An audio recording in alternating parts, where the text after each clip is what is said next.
আমার এই এক জীবনে বাংলাদেশের নানান জেলাতে বন্যা কাভার করেছি, সেটা সাংবাদিক হওয়ার কারণে। কিন্তু সমস্ত কিছু পেরিয়ে আমি নতুন একটি জায়গা, যে জায়গাতে আসলে এর আগে আসা হয়নি, সেটি হলো যে ফেনী এই অঞ্চলটি। এই ফেনীর পাশাপাশি এটি নোয়াখালী।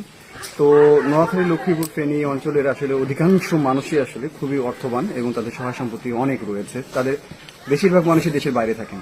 ইন্টারেস্টিং ব্যাপার হলো যে আমি সারা বাংলাদেশে যে জিনিসটা দেখিনি সেটা এখানে এসে দেখেছি। সেটি হলো যে যখন আমরা ত্রাণ নিয়ে এসেছি এবং তারা তো আসলে অসহায় হয়ে পড়েছেন পরিস্থিতির কারণে, কিন্তু যখন জিজ্ঞাসা করছি যে ত্রাণ দিয়ে গেছে, হ্যাঁ দিয়ে গেছে, কি দিয়েছে, অমুক দিয়েছে, আমি বললাম যে লাগবে, আর তো ওনারা বলছেন যে না আমার লাগবে না, পানি আছে, আমাদেরকে জিজ্ঞাসা করেন, আমরা তখন পানি দিই স্পষ্টত।